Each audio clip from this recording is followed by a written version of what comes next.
Little Star Swanders channel ni subscribe, like, share Mario comment చేయండి Moreno videos కోసం thanks for your support. కలియుగ రాముడు శ్రీరాముడు సీతా శ్రీరాముడు నచ్చిన వారు లైక్ చేసి జై శ్రీరామ్ అని కమెంట్ చేయండి. సబ్స్క్రైబ్ చేసుకోండి, మీకు మంచి జరుగుతుంది. థ్యాంక్స్. రాముడిగా అవతారం ఎత్తిన రామాయణం గురించి మనం తెలుసుకుందాం. ఎపిసోడ్స్ అన్నీ మీరు చూడాలి అనుకుంటే ప్లేలిస్ట్లోకి వెళ్ళి అన్ని పార్ట్స్ మీరు చూడవచ్చు. ముందుగా మనం రామాయణంలో రాముడి గురించి శ్లోకం ఒకటి ఉంటుంది, అది డైలీ మనం 3 సార్లు చదువుకుంటే మనకి మంచి జరుగుతుంది. శ్రీరామ రామ రామేతి రమే రామే మనోరమే సహస్రనామ తత్తుల్యం రామనామవరాననే. శ్రీరామ రామ రామేతి రమే రామే మనోరమే సహస్రనామ తత్తుల్యం రామనామవరాననే. శ్రీరామ రామ రామేతి రమే రామే మనోరమే సహస్రనామ తత్తుల్యం రామనామవరాననే. ఇప్పుడు రామాయణం పార్ట్ 1లోకి వెళ్దాం. ఈ ఛానల్ని ఫస్ట్ టైం చూసేవాళ్ళు ప్లీజ్ సబ్స్క్రైబ్ చేసి లైక్ చేసి షేర్ చేసి కమెంట్ చేయండి మీకు ఎలాంటి వీడియోస్ కావాలి అని. మీరు అలా చేస్తే నాకు సపోర్టివ్గా ఉంటుంది, మరిన్ని వీడియోస్ అప్లోడ్ చేయడానికి వీలుగా ఉంటుంది. Thanks for watching. 57కి వెల్కమ్.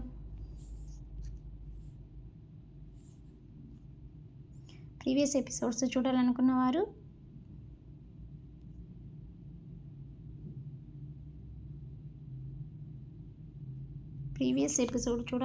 వాళ్ళు పక్కనే ఉన్న ప్లేలిస్ట్లోకి వెళ్ళి చూడవచ్చు. మా ఛానల్ని సబ్స్క్రైబ్ చేసుకొని న్యూ వీడియోస్ని పొందవచ్చు. పక్కనే ఉన్న బెల్ ఐకాన్ని క్లిక్ చేసి. లంబగిరి పర్వతం మీద దిగిన హనుమంతుడు సముద్రం వంక చూసి, రాముడు అనుగ్రహం ఉండాలి కానీ ఇలాంటి యోజనలు ఎన్ని అయినా దాటి వస్తాను అన్నాడు. ధృతి, దృష్టి, మతి, ధ్యాసము అనే ఈ 4ంటిని ఎవరు తమ పనులలో కలుపుకుంటారో వారికి జీవితంలో ఓటమి అన్నది లేదని వాల్మీకి మహర్షి చెప్పారు.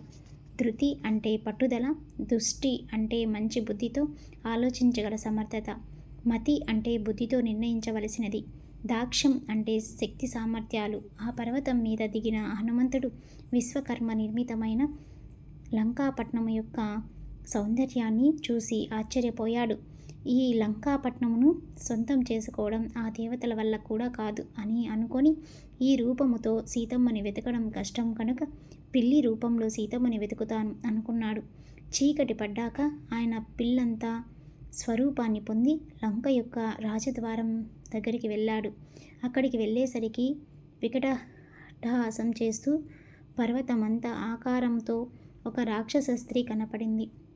ఆమె హనుమంతుడిని చూడగానే, నువ్వు ఎవరు? అరణ్యంలో తిరిగే కోతివి, నీకు ఇక్కడ పని ఏమిటి? ఇక్కడికి ఎందుకు వచ్చావు అని అడిగింది. హనుమంతుడు అన్నాడు, ఒక వికృతమైన కన్నులున్నదానా, నేను ఎందుకు వెళ్తున్నానో తెలుసా? ఒకసారి ఆ వనాలని, ఉపవనాలని, చెట్లని, భవనాలని, సరస్సులని చూసి వచ్చేస్తాను, నాకు అనుమతి ఇవ్వు అన్నాడు. అప్పుడు ఆవిడ, నేను అనుమతి ఇవ్వడం కాదు, నన్ను గెలిచిన వాడు మాత్రమే లోపలికి వెళ్ళగలడు, నువ్వు లోపలికి వెళ్ళడానికి వీలు లేదు అన్నది. సరే, ఇంతకీ నువ్వు ఎవరు అని హనుమంతుడు ఆ స్త్రీని ప్రశ్నించాడు. ఆమె, నేను లోపల ఉన్న మహాత్ముడైన రావణుడి పనుపున ఈ లంకాపట్నానికి కాపలా కాస్తుంటాను అని చెప్పి చటుక్కున హనుమంతుడిని తన చేతితో ఒక దెబ్బ కొట్టింది.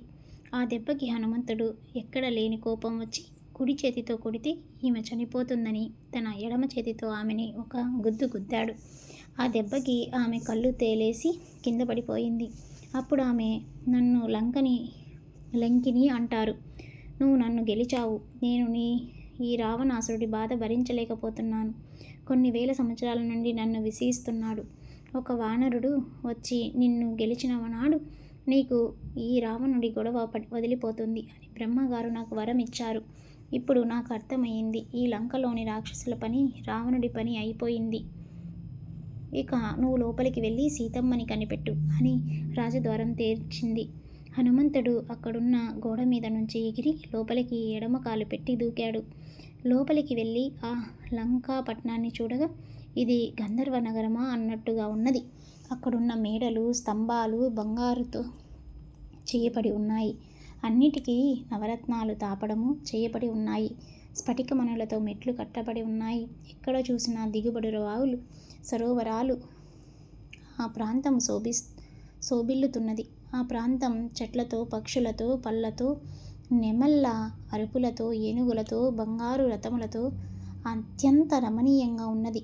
ఆ రాత్రిపూట ఆకాశంలో ఉన్న చంద్రుడు వెన్నెల కురిపిస్తూ లోకం యొక్క పాపం పోగొట్టుకునేవాడిలా ఉన్నాడు. ఆ చంద్రుడి ప్రకాశంలో హనుమంతుడు లంకాపట్నంలోని వీధులలో సీతమ్మ కోసం వెతుకుతున్నాడు. లంకాపట్నంలో ఉన్న వాళ్ళు దీక్షులు. కొంతమంది తల మీద వెంట్రుకలన్నీ తీయించుకున్నారు. కొంతమంది ఎద్దు చర్మములు కట్టుకొని ఉన్నారు. కొంతమంది దర్భలని చేతితో పట్టుకొని ఉన్నారు. కొంతమంది అగ్నిగుండముల చేతితో పట్టుకొని ఉన్నారు. ఒక్కడు పక్కవాడికి తన ఛాతిని చూపిస్తున్నాడు. కొంతమంది తమ శరీరాలని కనబడ్డ స్త్రీల మీద పడేస్తున్నారు. కొంతమంది ఎప్పుడూ తమ చేతులతో పెద్ద పెద్ద శూలాలు పట్టుకొని ఉన్నారు. కొంతమంది పరస్పరం ఒకడిని ఒకరు తోసుకుంటూ ఉన్నారు. తమ భుజాల బలాలని చూపించుకుంటూ ఉన్నారు. ఒకడిని మరొకడు అధిక్షేపించుకుంటూ మాట్లాడుకుంటున్నారు. ఆ లంకలో ఒకడు శూలం, ఒకడు ముద్గరం, ఒకడు పరికరకములైన ఆయుధములు పట్టుకొని ఉన్నారు. ప్రహస్త కుంభకర్ణ, మహోదర, విరూపాక్ష, విద్యాల్మి, వజ్రంద, సమాలి అనేసి ఇలా పేర్లు ఉన్నాయి. హనుమంతుడు రాక్షసులందరిలో ఇళ్లల్లోకి వెళ్ళి సీతమ్మ కోసం వెతికారు. ఆ సమయంలో రాక్షస స్త్రీలు తమ భర్తలతో కలిసి ఆనందాన్ని పొందుతున్నారు. ఆ స్త్రీలందరినీ చూసిన హనుమంతుడు అనుకున్నాడు, మా అమ్మ సీతమ్మ ఇలా ఉండదు. మా సీతమ్మ కనిపించి కనపడకుండా ఉండే చంద్రరేఖలా ఉంటుంది. మట్టి పట్టిన బంగారు తీగలా ఉంటుంది. బాణపు దెబ్బ యొక్క బాధలా ఉంటుంది. వాయువు చేత కొట్టబడ్డ మేఘంలా ఉంటుంది అనుకుంటూ లంకాపట్నాన్ని వెతుకుతూ రావణాసురుడి యొక్క ప్రసాదము దగ్గరికి వెళ్ళాడు. అది రాక్షస సేంద్రుడు రావణాసురుడి అంతఃపురం. దానికి మొదటి కక్షలో కొంతమంది గుర్రాల మీద కాపలా కాస్తుంటారు. రెండవ కక్షలో ఏనుగుల మీద కొంతమంది తిరుగుతూ ఉంటారు. ఆ వెనకాల కక్షలో కొంతమంది కత్తులు పట్టుకొని తిరుగుతుంటారు. ఆ తర్వాత కక్షలో ప్రభువు నిద్ర లేవగానే ఒంటికి రాయడానికి కొంతమంది చందనం తీస్తుంటారు. తర్వాత కక్షలో ఆయన ధరించే పుష్పమాలికలు ఉంటాయి. ఆ వెనకాల ఆయనకి బాగా నిద్ర పట్టడానికి వాద్య పరికరాల మీద సన్నటి సంగీతాన్ని కొంతమంది వాయిస్తూ ఉంటారు. ఇంకా అందరూ నిద్రపోలేదు కనుక కొంతసేపయ్యాక రావణ అంతఃపురంలోకి వెళ్ళి చూస్తాను అని హనుమంతుడు అనుకొని బయటికి వచ్చి మళ్ళీ కొన్ని ఇళ్లల్లోకి వెళ్ళి చూశాడు. ఆ ఇళ్లల్లో ఉన్న రాక్షసులు లంకకి పూజ చేస్తూ శంఖాలు, బేరీలు, గంటలు మోగిస్తున్నారు. అక్కడ ఉన్న ఇల్లు చూసి, ఇది ఇంద్రాపుర గంధర్వ నగరమా? పొరపాటున నేను స్వర్గంలోకి వచ్చానా? అసలు ఇంద్రుడికి ఎన్ని భోగములు ఉన్నాయో అవన్నీ ఈ లంకాపట్నంలో కనిపిస్తున్నాయి అనుకున్నాడు. అక్కడున్న ఇళ్లల్లో ఎంత గొప్ప పండితుడైనా ఒక దోషాన్ని కూడా చూపలేడు. అంత అద్భుతంగా అక్కడ ఇల్లు ఉన్నాయి. దేవతలకి కూడా ఆ ఇళ్లల్లోకి వస్తే పూజ చేసుకోవాలనిపిస్తుంది. అక్కడున్న కిటికీలు కూడా వజ్ర వైడూర్యాలతో అలంకరించబడి చాలా అందముగా ఉన్నాయి. ఆ లంకాపట్నం యొక్క శోభని హనుమంతుడు చాలా బలంతో చూశాడు. లంకాపట్నం యొక్క సౌందర్యాన్ని చూసి తాను వచ్చిన కార్యాన్ని మర్చిపోకుండా ఉండాలని హనుమంతుడు ఆ నగరం యొక్క సౌందర్యాన్ని చూస్తున్నప్పుడు సీతమ్మని కనిపెట్టాలనే విషయాన్ని మనసులో బలంగా పెట్టుకొని ఉన్నాడు. ఆ రాక్షసుల ఇండ్లని వెతికిన తరువాత హనుమంతుడు మెల్లగా రావణ అంతఃపురంలో ఉన్న పుష్పక విమానంలోకి ప్రవేశించాడు. పుష్పక విమానాన్ని మొట్టమొదట విశ్వకర్మ నిర్మించి బ్రహ్మకి ఇచ్చాడు. కొంతకాలానికి కుబేరుడు బ్రహ్మని గురించి తపస్సు చేస్తే దేవుడు కుబేరునికి పుష్పక విమానాన్ని ఇచ్చాడు. కుబేరుడు తమ్ముడైన రావణుడు ఆయన్ని చావగొట్టి ఆ విమానాన్ని తెచ్చుకున్నాడు. ఆ పుష్పక విమానంలో కూర్చొని మనసులో ఒక ప్రదేశాన్ని ఊహించుకుంటే అది వాళ్ళని కన్ను మూసి తెరిసేలోప అక్కడికి తీసుకెళ్తుంది. ఆ పుష్పక విమానానికి వజ్ర వైడూర్యాలతో నగిషీలు పెట్టబడి ఉంటాయి. అందులో సరోవరాలు, పద్మాలు, ఉద్యానవనాలు, బంగారముతో చేయబడ్డ వేదికలు, కూర్చోవడానికి ఆసనాలు, పడుకోవడానికి తల్పాలు, విరించడానికి ప్రదేశాలు ఉంటాయి. అందులోకి ఎంతమంది ఎక్కినా ఇంకా ఒక్కడికి చోటు ఉంటుంది. అందులో ఉన్న తివాచి మీద ఈ భూమండలం అంతా చిత్రీకరించబడి ఉన్నది. ఈ భూమి మీద ఎన్ని పర్వతాలు ఉన్నాయో అవన్నీ ఆ తివాచి మీద చెక్కబడి ఉన్నాయి. అలాగే ఏ పర్వతము మీద ఎన్ని చెట్లు ఉన్నాయో అన్ని చెట్లు అందులో ఉన్నాయి. వాటితో పాటు ఆ చెట్లకి ఉన్న పువ్వులే కాకుండా ఆ పువ్వులలో ఉన్న కేసరములను కూడా చెక్కబడి ఉన్నాయి. దానికి కొంచెం పక్కనే లక్ష్మీదేవి పద్మములతో పద్మనాభాసనం వేసుకొని 4 చేతులతో కూర్చున్నట్లుగా 2 ఏనుగులు బంగారు కలశములు పట్టుకొని పద్మపు రేకులతో అమ్మవారిని అభిషేకిస్తున్నట్లు అక్కడ ఒక చిత్రము ఉన్నది. హనుమంతుడు, మా అమ్మ ఇలాంటి స్థలములో ఇలా రాక్షసులతో మద్యం సేవించి ఆనందంగా ఉండదు. మా అమ్మ కన్నుల వెంట వేడి నీరు కారుతూ వక్షస్థలం మీద పడిపోతూ ఉంటుంది. రాముడి చేత కట్టబడిన దీర్ఘమైన మంగళసూత్రం మా అమ్మ మెడలో మెరుస్తూ ఉంటుంది. మా అమ్మ కన్నులకు ఉన్న వెంట్రుకలు నల్లగా ఒత్తుగా ఉంటాయి. పరిపూర్ణమైన ప్రేమ కురిపించే కన్నులతో మా అమ్మ ఉంటుంది. వనములో ఉన్న నెమలిలా మా అమ్మ ఉంటుంది అనుకుంటూ పుష్పక విమానం నుంచి కిందికి దిగి రావణాసుడు పడుకున్న శయనాగారం వైపు వెళ్ళాడు. హనుమంతుడు మొత్తం పైకి తను అనుకున్న స్థలానికి చేరుకున్నాడు. ఇప్పుడు సీతమ్మ ఎక్కడ ఉంది అనేది వెతుకుతాడేమో చూద్దాం. నెక్స్ట్ ఎపిసోడ్కి వెళ్ళే ముందు మా ఛానల్ ఇంట్రెస్ట్ అయితే లైక్ చేసి షేర్ చేసి మీ ఫ్రెండ్స్కి సబ్స్క్రైబ్ చేసుకోండి. సపోర్టివ్గా ఉంటుంది. Thanks for watching. Please subscribe my channel.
Little Stars Wonders channel ni subscribe, like, share Mariu comment చేయండి Moreno videos కోసం thanks for your support.